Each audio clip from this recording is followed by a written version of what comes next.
Welcome back, MTM Giants podcast. We finally got our answer about who the Giants are taking with the 6th overall pick. Something that it feels like it's been speculated on for like months and months. It feels like longer than 2 or 3 months, really. Like it's been forever. But the Giants do take Malik Nabers at 6 overall. And the board fell away. That was pretty interesting. I always wondered to myself, who would they take if the board came down to Nabers, Odunze, and J.J. McCarthy. Now, we've heard so many rumors about, the Giants met with J.J. over Easter. There's a lot of interest, and McCarthy said yesterday to Adam Schefter on his podcast that he could, envision himself playing for the Giants because they had a lot of meetings and the Giants showed a lot of interest in him. But when push came to shove and the actual draft happened, the Giants took Nabers over J.J. McCarthy, who went 10th to the Minnesota Vikings.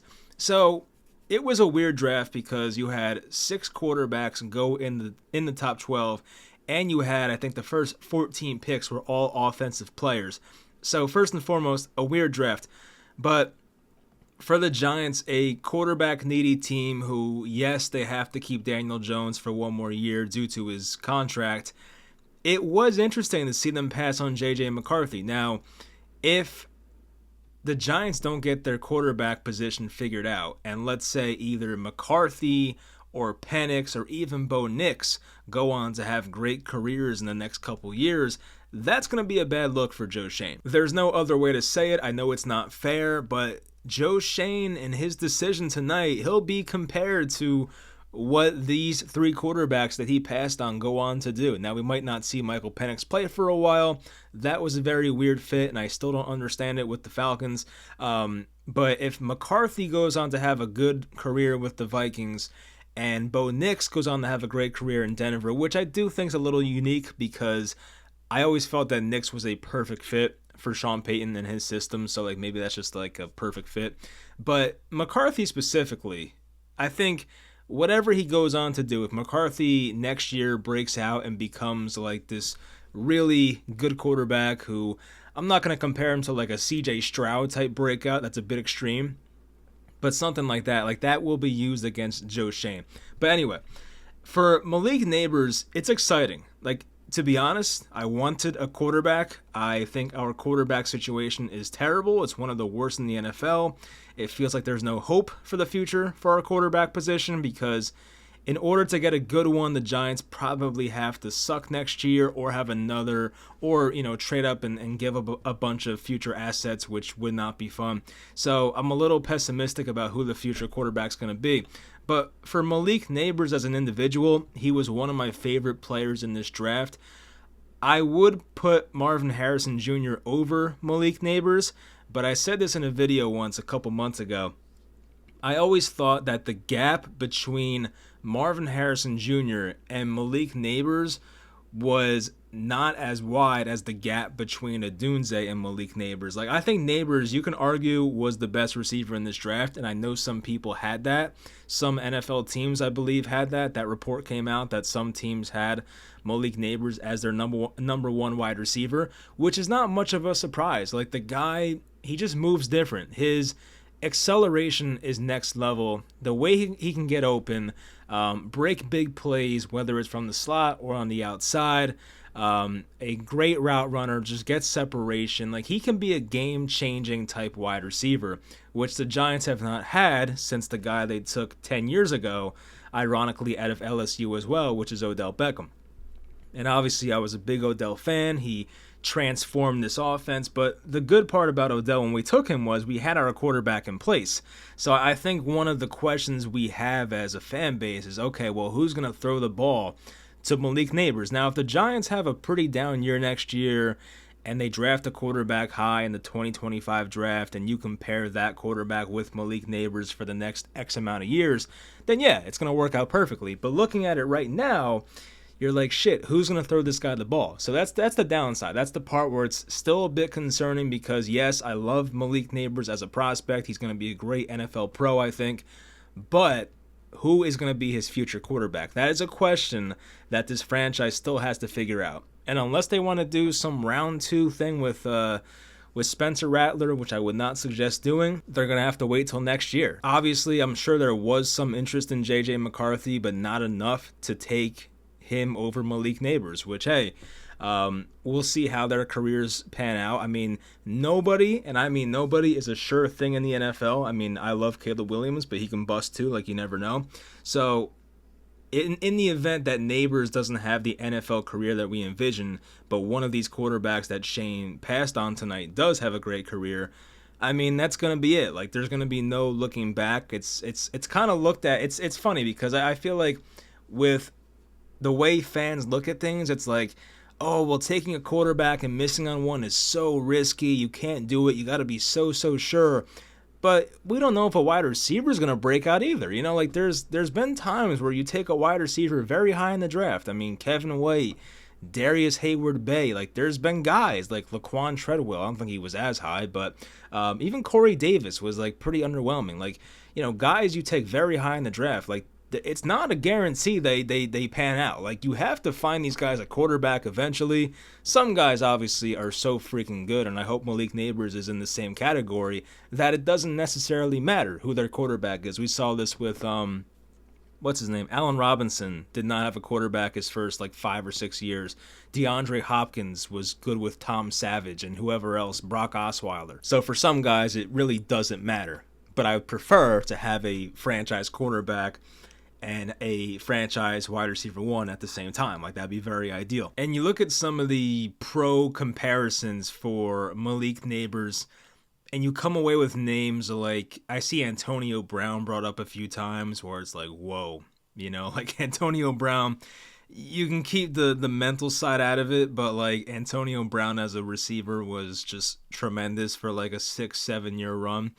So if he even has a little bit of Antonio Brown in him, like, and he's probably more explosive than AB was. Like, AB was, the way he moved and can just like weave inside and out of like defenders was amazing, and he was so good at getting open. His footwork was tremendous, but I think Nabers has an extra gear that Antonio Brown did not have, which is pretty scary. Now, obviously, he has to refine his game more to reach the Antonio Brown level as a route runner and whatnot, but still, to have that comparison is great. I've seen like DJ Moore comparisons. I've seen Stephon Diggs. So Nabers is listed at 6 feet tall, 200 pounds. So like, not the biggest receiver, but I'm trying to think. Odell's height was 5'11", and he could not have been much more than 200, if that. Odell was listed at 5'11 and 198, so he's right around what Nabers was. And Odell was a guy as well who moved in a very like freaky way. Like, he just was so explosive. We saw how many times in a Giants uniform his first 3 years did Odell catch a slant and just took it to the house and outran everybody. Like, if that's stuff, hopefully, that Malik Nabers can do. He's good over the middle. He's good at running like these wheel routes from the slot and even post routes from the outside and just beating his defender deep and making big plays. He's also just 20 years old, which is exciting. Like, he turns 21 in July. He's probably one of the younger players in this entire draft, so I do love that. So the change of direction is unique for him. And the way he can change direction, Nabers, and still not like decelerate at all, that's rare. Like, most guys, when you're changing direction and weaving in and out of defenders and making juke moves and cuts, you're going to like, you know, decelerate. But I feel like when Nabers is making his cuts, he's going the same speed the entire way. Like, that's just tough to find. He's also a guy I mentioned can go over the middle. You can give him screens and just let him work his yards after catch magic and see what he can do. So the Giants don't have a guy like this on their roster. I mean, a lot of teams don't. There's a lot of great receiver talent in the NFL, but I feel like Nabers really gives the Giants something they have not had since the 2018 season, since Odell left. I would say the weaknesses for Malik Nabers, I think sometimes he relies on like catching with his body a bit too much, which is not the biggest deal. And his jump ball production could have been better, but there's really not many complaints. No player's flawless. There's always something you can pick at. But I feel like even then I'm being picky. So pretty close to flawless prospects. And I'm just hoping that we have a quarterback that's good enough to give him the ball in good situations and we can get the most out of them. And you look at the Giants depth chart now, and there's still 2 days left of this draft, obviously, but you look at their receivers now, it's really not that bad.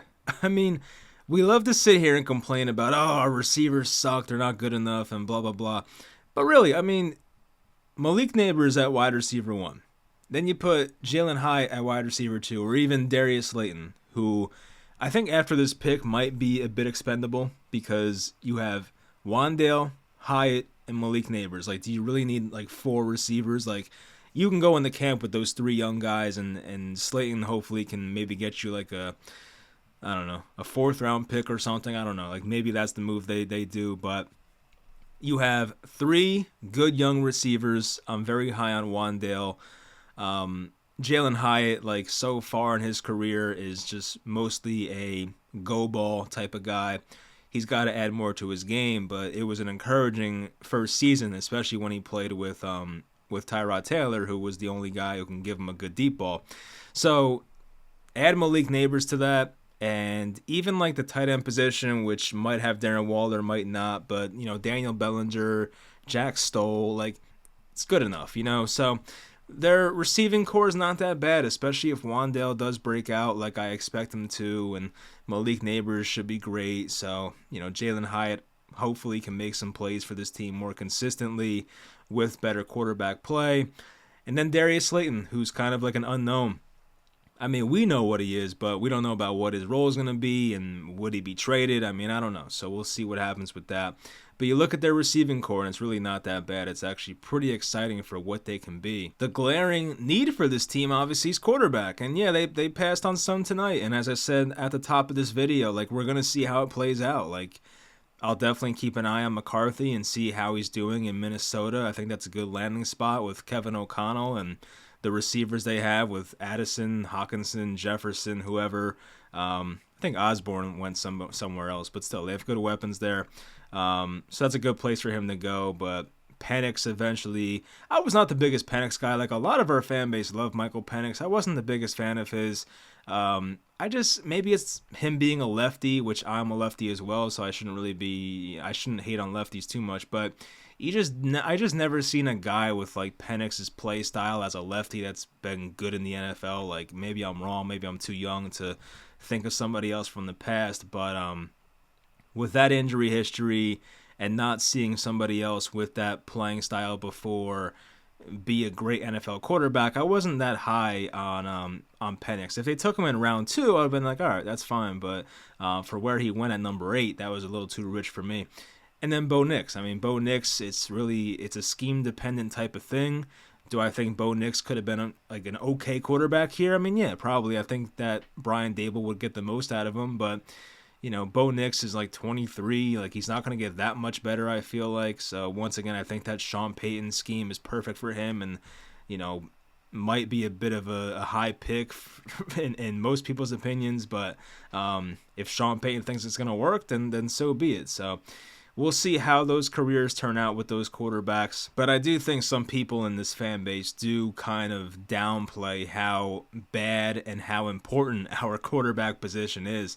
I obviously was on Twitter bitching about how we still don't have a quarterback. And, it's funny. If I was Joe Shane and I was in his shoes and I was there with that decision of McCarthy or Nabers, I really don't know what I would do. I'm going to answer this because I don't want to be a coward and kind of like just play both sides here. So if I was on the clock and those were the 2 names, I mean, I'd probably take McCarthy, but I would have a really hard time with that. Like, it's just like a flip of a coin type thing for me. So I won't be a coward. I will go on record saying, yes, I would have taken McCarthy in that situation, but it's tough because, once again, I love Nabers. I think he's like pretty much almost the wide receiver 1 in this class. He's very close to Marvin, in my opinion.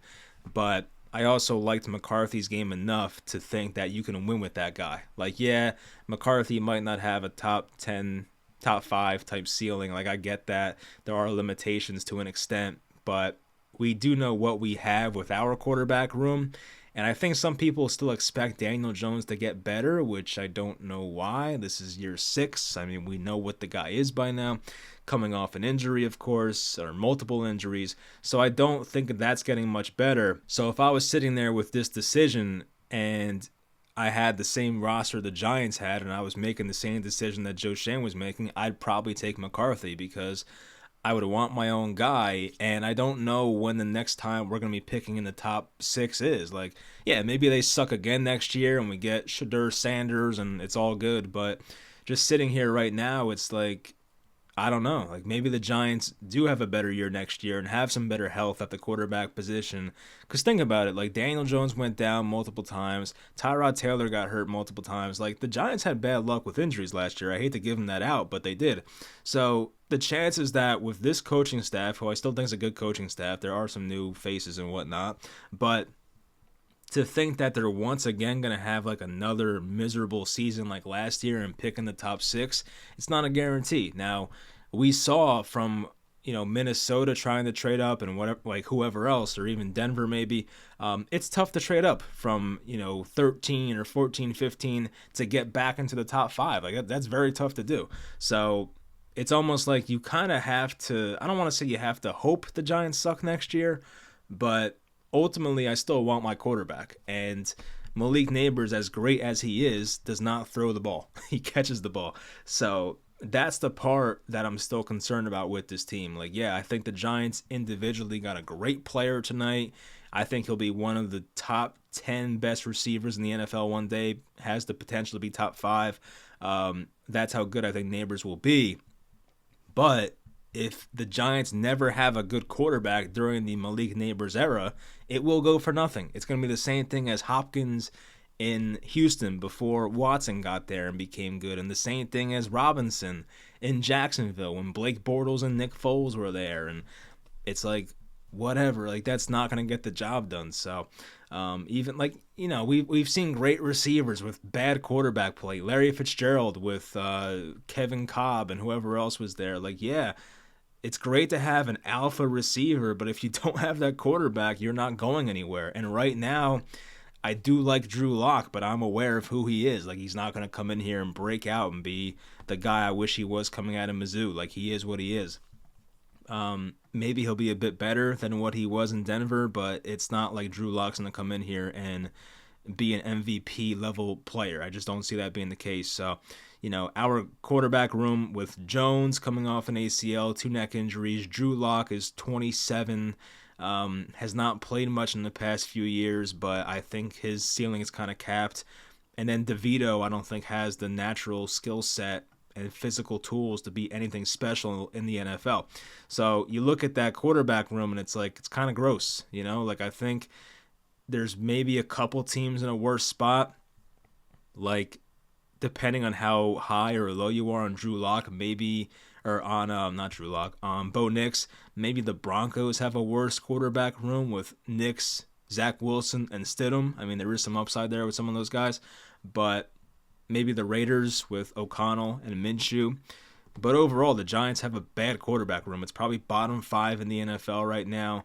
They don't have a guy they're developing. Like, at least the teams like the Bears and the Patriots and the Commanders can look and say, oh, well, we have a guy we took in the top 3. Like, we have faith in this guy for the future. So at least they have that. We don't have that. So that's the downside here. It's like, yeah, I do love Malik Nabers once again. It's just we don't have that position that you need to win in this league. Like, I don't know, you just can't win in this league with bad quarterback play. It's very rare. It happens, but it's not something you should be going for. Like, I don't think any GM is sitting there saying, you know what, I want us to be like the 2015 Broncos, where our quarterback, he may have been washed and may have been terrible and may not have been able to throw a ball beyond 40 yards, but we won the Super Bowl on the back of a great defense. Like, nobody's planning their team like that. Like, you still want that great quarterback. So that's the part about this team that needs to be figured out, and maybe it happens next year's draft. Maybe a trade's available next year. Maybe one of the top quarterbacks is available. I don't know. And obviously the Giants had interest in a quarterback. Like, the Giants legitimately wanted Russell Wilson. That was their plan originally, I think. And then That fell through. He went to Pittsburgh, never called the Giants back. He signed with the Steelers. The Giants never made an offer that was aggressive enough for Justin Fields or anything like that. Which, in hindsight, like if they weren't that high on McCarthy, I wish they just did take a shot on Fields. Like, why the hell not? So, I know we're going back in time here a bit, but still, I feel like if this was always going to be your plan of taking a wide receiver at 6, I wish they were a bit more aggressive with Justin Fields or even trying to get Russell Wilson in here, like just one of those Steelers quarterbacks. So, obviously, this quarterback room is not too exciting, and hopefully it just somehow goes well because just being realistic about it, a quarterback room of Jones and Locke and DeVito, it's probably not going to get the job done. But once again, there's good coaches here, there's better playmakers, new defensive coordinator. It's for the most part, I think the Giants defense could be pretty good. They still need a cornerback too. They need a starting safety. There's still stuff they need. But for the most part, it should be a pretty fine team on defense. So we'll see what Shane Bowen does with this Giants defense. So, I mean, yeah, I feel like it's weird to react to this draft because I do love the player, but I'm still very concerned about our most important position, which is quarterback. So I'm not going to give out a grade or something. Like, once again, Nabers should be an absolute stud in the NFL. But if you don't have a quarterback, you can only go so far. So that's the part where it's like, I don't know what to think. So we'll see. Maybe next year they'll draft somebody and it won't matter. And this whole night I'll be bitching for nothing. Hopefully that's how it turns out. Hopefully I can look back on this night in a year and say, well, Mike, you overreacted. We got our guy. But just sitting here on April 26th of 2024, I don't know who the quarterback's going to be. I don't know in 2 to 3 years who's the Giants quarterback going to be. Nobody knows that answer. So that's the part I'm like kind of iffy about. Some other surprises in this draft and stuff that stood out. Of course, the whole Drake May going to New England. Not the biggest surprise. I had that in my mock draft. I was really hoping the Giants can trade up for him. It just didn't work out. I'm sure they did. I was on record saying last video that I would give up 3 first-round picks to get Drake May. I don't know if the Giants offered that. We'll probably never know. I hope they tried, but oh well. Joe Alt went 5, which was, I think the last couple of days it was pretty well known that the Chargers were going to go offensive line and not receiver, which is a little weird. I mean, I don't like Quentin Johnston at all, so I don't know who their wide receivers will be next year. Joshua Palmer's as mid as it gets, so I don't know. J.C. Latham went 7, which was a little surprising. But he had some juice of going top 5, so it was weird. Like, J.C. Latham at one point today, I posted this on Twitter, at one point today was the betting favorite to go 5th overall. But he went 7th to the Tennessee Titans, so hopefully this is not an Isaiah Wilson 2.0 situation. Giants legend Isaiah Wilson. Bears got a Dunze, of course. That was pretty nice for them, getting one of the top 3 guys and staying at 9. Panics to the Falcons, and it's crazy. There's reports coming out that the Falcons owner was not a big fan of that pick and that Kirk Cousins was not told about it, so he was blindsided. I mean, just a lot of crazy shit with that pick. McCarthy to the Vikings. They traded up 1 spot to get him. Olu Fashanu to the Jets. I was thinking it'd be Brock Bowers, but it was not. I'm thinking, I guess Fashanu will be... Because I know they signed Moses and they signed Tyrone Smith. So it's like they have their tackle spots figured out right now. Do they put Fashanu at guard? I mean, I don't know. I've not seen any quotes about that. Maybe. Bo Nix to the Broncos. Maybe a bit early, but oh well. Brock Bowers to the Raiders was a little interesting. It's probably a good fit, but they took Michael Mayer like last year in the 2nd round, so, kind of double dipping there on the tight end position early. Anything else interesting? So the first defensive player was Latu out of UCLA. He went to the Colts, and he medically retired at one point, so a little risky there, but, still. Byron Murphy was the 2nd defensive player to the Seahawks. Dallas Turner went at 17. I thought Dallas Turner was going to go to the Falcons at 8, so he fell much later than I thought he would, so he goes to the Vikings. Chop Robinson went 21 to the Dolphins, so a little higher than I think most people expected. Of course, the Eagles just, Quinyon Mitchell falls in their lap at 22, so great for them. Brian Thomas Jr. was traded up for with the Jaguars, so it's a nice fit. You lose Calvin Ridley, it's a nice way to replace him. So Terrion Arnold to the Detroit Lions. I love that pick. I was a big Arnold fan. Like, Arnold was a guy who could have went to the Falcons at 8, and I would not have been surprised. So they get him at 24, which is great value, so that's awesome.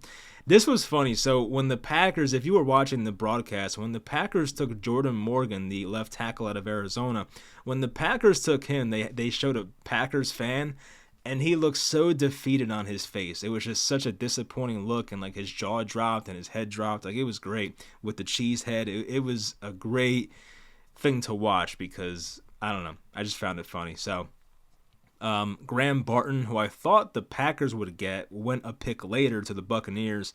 Xavier Worthy was traded up forward to the Chiefs, so they get their very, very fast receiver.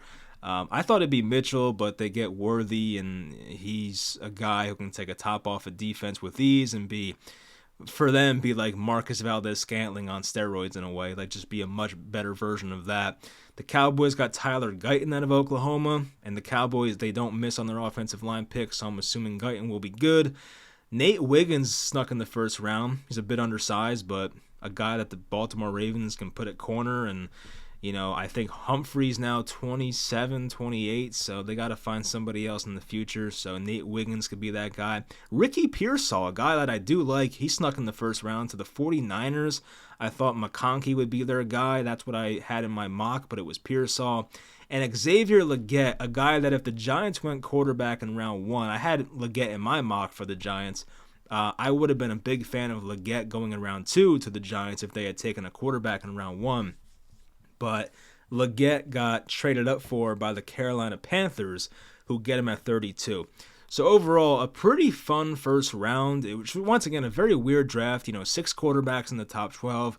First 14 picks were offensive players.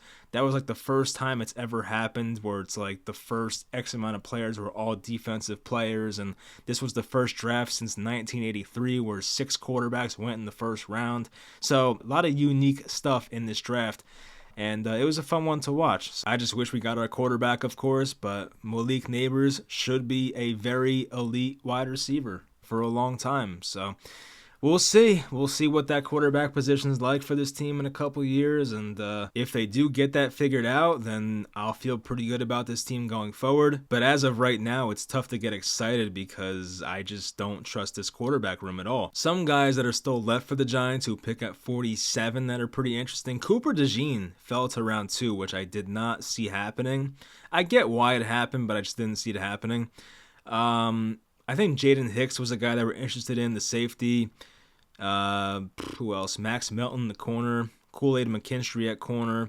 Johnny Newton, defensive tackle, would be a nice fit for the Giants. I like TJ Tampa at corner. I'm a big fan of Tampa, actually. I would love him in the second round, so we'll see if they get him. But yeah, some good names out here still, so we'll see what the Giants do in day 2 tomorrow. I'll definitely react to that after the case, probably on tomorrow night or Saturday morning, whenever. So anyway, hope you guys enjoyed the video. I hope the Giants figure out the quarterback position some point soon, and hopefully Malik Nabers has good health and good fortune, and he'll be a top 5 wide receiver in the NFL one day. So hopefully that's the case, but hope you guys enjoyed, and I'll talk to you guys next time.